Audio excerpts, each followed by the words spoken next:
Oi pessoal, tudo bom? O assunto de hoje é dano moral em ricochete. A gente vai analisar o conceito e alguns casos que o STJ já permitiu a fixação dessa espécie de dano moral.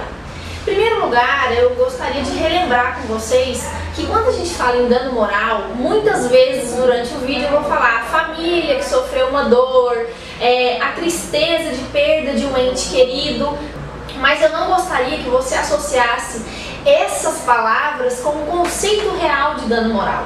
Dano moral atualmente, para que você leve para sua prova esse conceito, é lesão a um direito da personalidade. Falar que dano moral hoje em dia é o reconhecimento da dor, do sofrimento de uma pessoa é antiquado, é um conceito que já não se aconselha mais. Então vamos lembrar que dano moral é lesão a um direito da personalidade. E dentre esses direitos da personalidade nós temos saúde, honra, imagem, integridade psicológica e vários outros. Então vamos ao conceito de dano moral em ricochete, também conhecido como dano moral indireto ou dano moral reflexo. De acordo com o STJ, ocorre esse tipo de dano quando o dano sofrido pela vítima do evento acaba por atingir de uma maneira reflexa, indireta, a integridade moral de terceiras pessoas. Que pessoas são essas? Normalmente são pessoas que possuem um vínculo afetivo muito forte com aquela vítima do evento. Os seus familiares, os seus pais, no caso os seus irmãos, o STJ já reconheceu, a gente vai analisar esse caso, e alguns casos em que não, aparentemente, se eu falasse uma sogra, por exemplo, pleitear um dano moral em ricochete, soaria estranho, mas o STJ já aceitou esse tipo de dano, esse tipo de indenização. Então vamos analisar os principais casos que eu trouxe para você. Um recurso especial pioneiro na apreciação do dano moral em ricochete no STJ é o RESP 160.125 do ano de 1999. O caso era o seguinte: uma adolescente de 14 anos faleceu em decorrência de um acidente que ocorreu com o ônibus escolar que ela estava.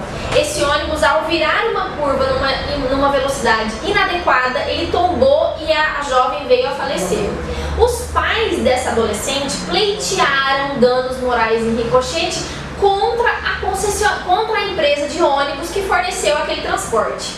O STJ, nesse RESP que eu citei para vocês, reconheceu a possibilidade, de uma maneira pioneira, lá em 99, de aceitar o dano moral em ricochete, dizendo que o laço familiar entre as pessoas, os pais e aquela adolescente, caracterizavam sim a existência de um dano moral indireto naquela família. Então os pais receberam os danos em ricochete pela morte da sua filha.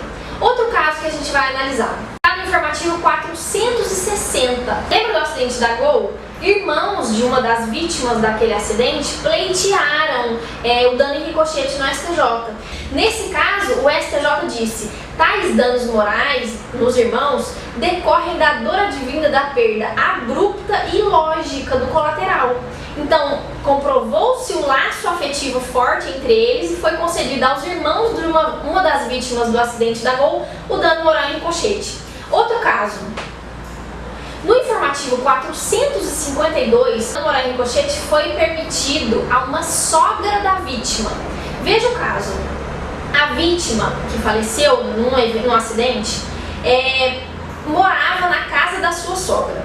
E essa sogra, ela era responsável pela criação dos netos, em virtude da saúde debilitada da sua filha, companheira da vítima. Então o que aconteceu? O STJ verificou, no caso concreto, não é comum esse tipo de situação, mas naquele caso concreto o laço afetivo ficou comprovado, bem como a comprovação dos danos em ricochete também.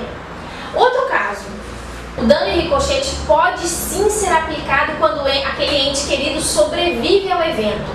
Nós temos um caso desse julgado pelo STJ. Uma bala perdida na Estácio de Sá atingiu uma estudante e ela ficou tetraplégica. Mesmo nesse caso, ela tendo sobrevivido, os irmãos dela receberam danos em ricochete e os pais dela receberam os danos em ricochete, bem como ela recebeu danos morais, materiais, pelo evento que aconteceu na vida dela. E agora a última pergunta. Para a configuração do dano em ricochete, o dano reflexo ou indireto, exige-se a comprovação da dependência econômica entre aquele que vai receber o dano e aquela vítima que faleceu, que foi vítima daquele evento? Não, o STJ entende que não precisa ficar comprovada a dependência econômica entre as partes. Então é isso, assunto extremamente importante, com vários casos que a gente analisou aqui no STJ e que pode cair nas provas de vocês, tá? Atenção pro tema então. Então até semana que vem, gente, bons estudos para todo mundo, tchau!